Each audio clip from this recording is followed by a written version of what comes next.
Welcome back, everybody. The cat's going to disappear. And abracadabra, the cat has disappeared. So welcome back, everybody. It is Friday, October the 14th. Yes, we've been buying guitars at a feverish rate. So what do we have here? First of all, a minor rant about FedEx. They recently, I don't use FedEx most of the time. Most of the time the stuff I get UPS. UPS is kind enough to give you a little delivery window. They don't always meet it, but at least it sort of lets you know whether it's going to be morning or afternoon. FedEx in their infinite wisdom has gotten rid of that, so I spent the first half of the day waiting.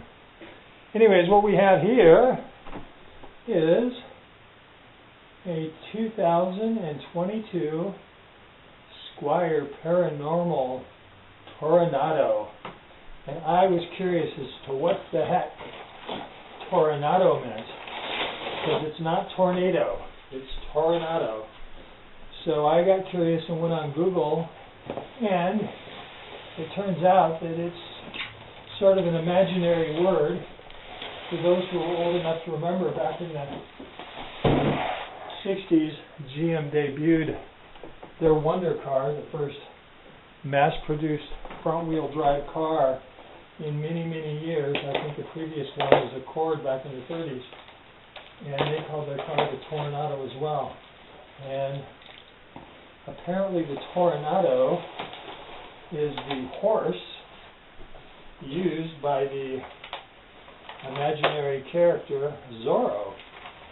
So I have no idea if there is any connection whatsoever. If that was their thinking, you probably just could have called it the Tornado. That would have been scary enough. But no, it's the Toronado. So, without further ado, we will remove it from its plastic sheathing,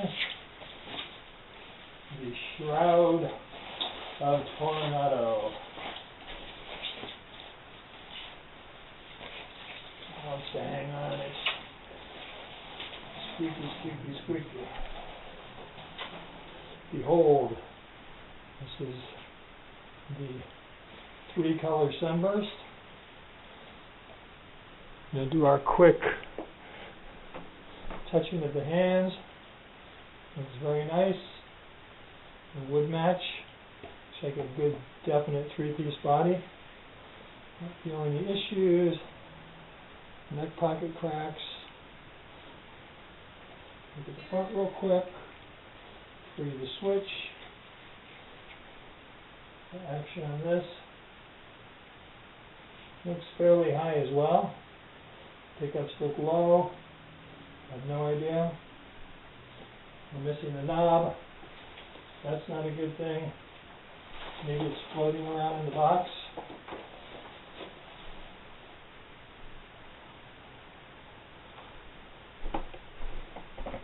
Never a good thing to be missing the knob.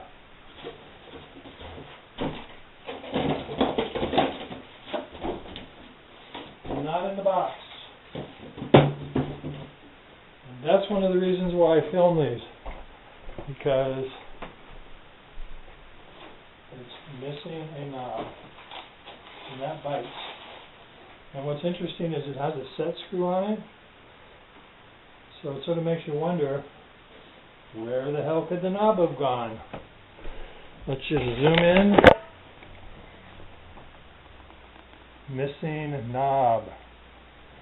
So we will have to follow up on that.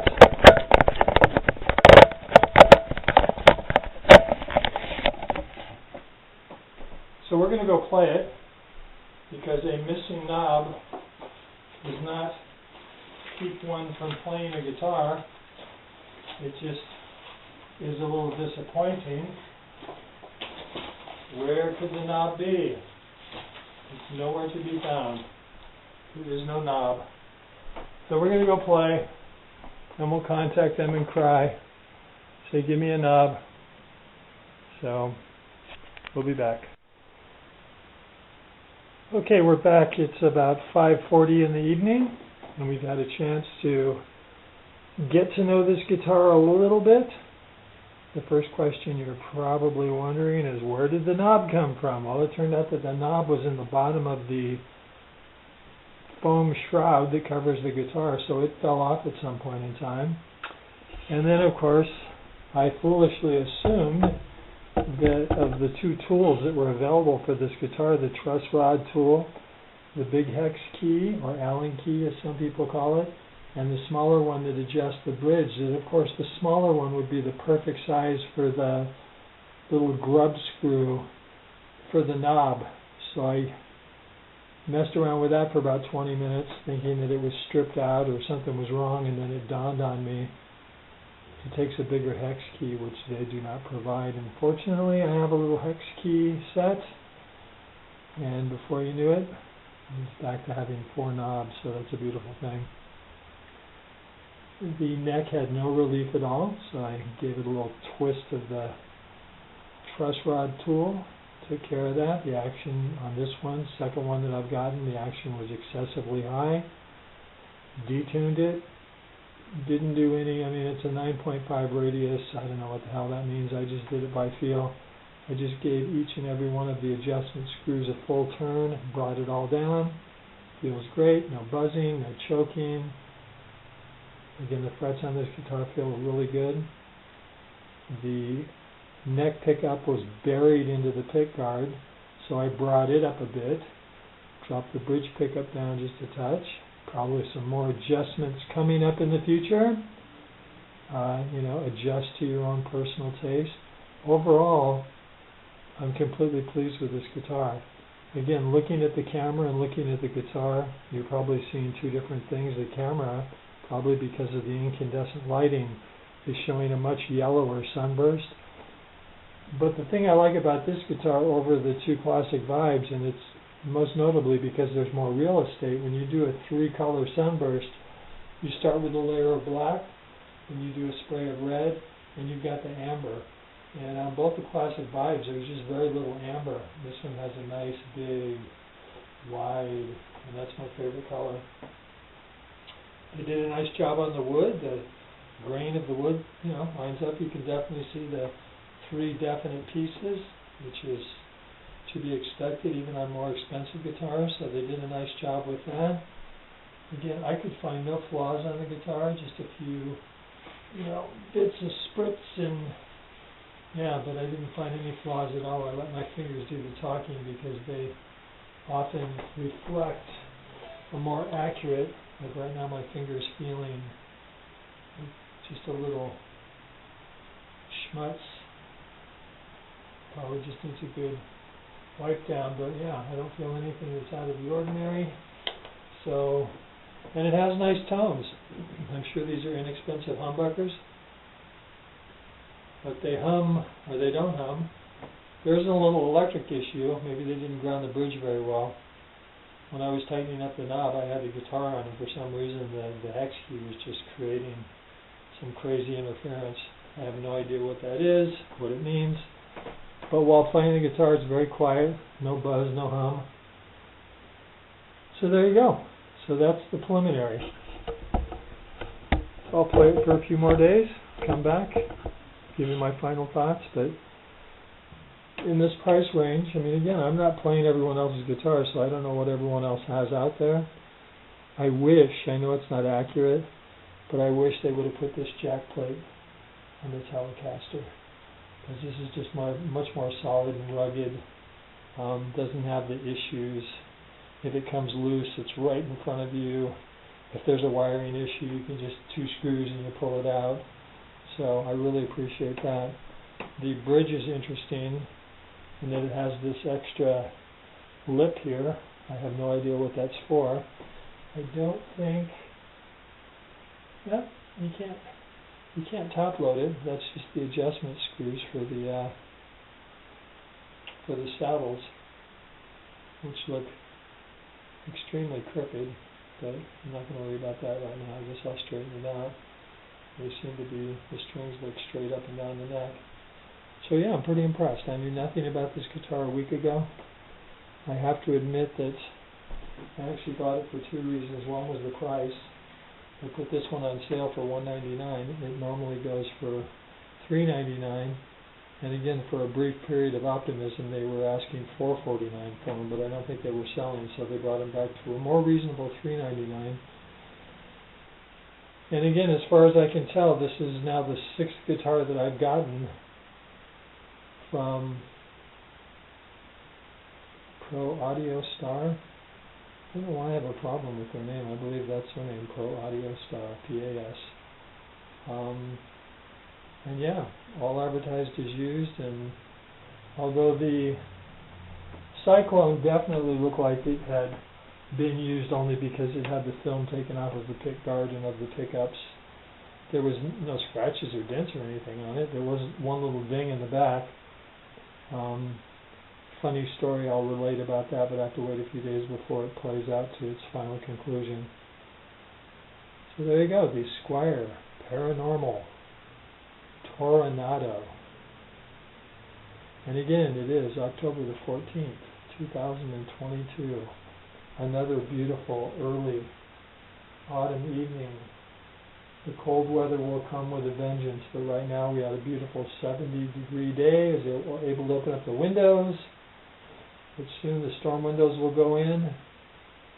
The windows will come down and they won't open up for another 6 months. So these final days of Indian summer are to be enjoyed.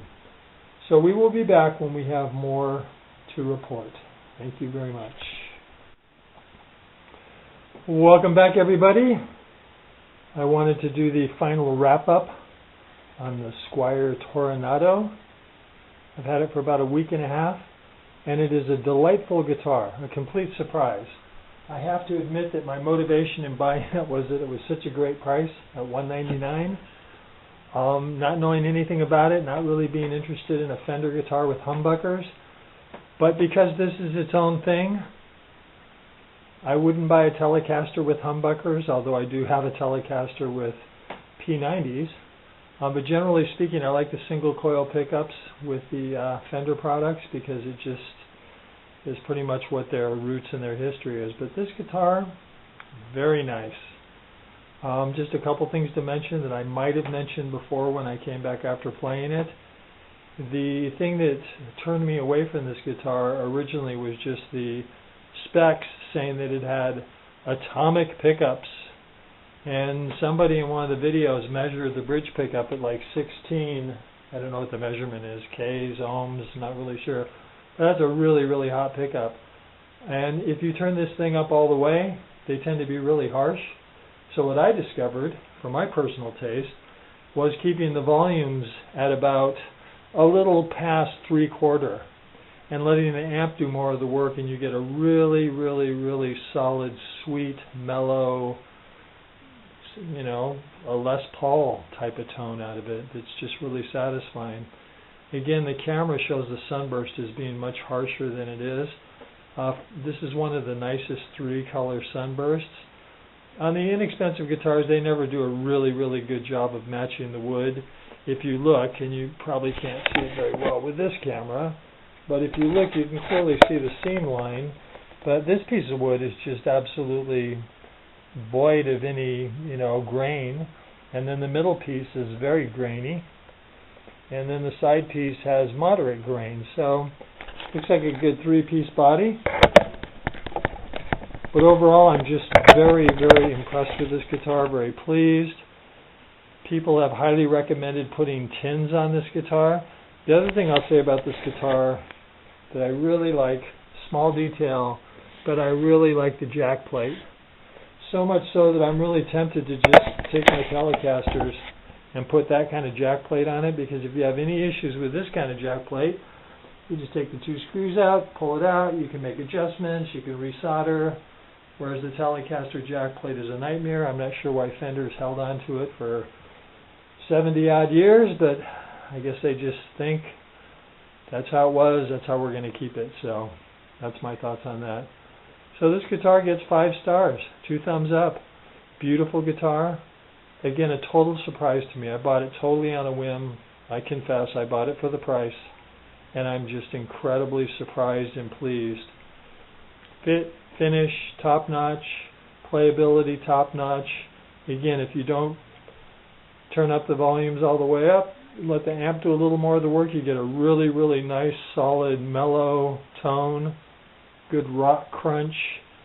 If you run it through a clean channel, it's nice and sparkly, and it just feels great. So I'm going to put the video together. Got another guitar coming tomorrow. Hard to believe.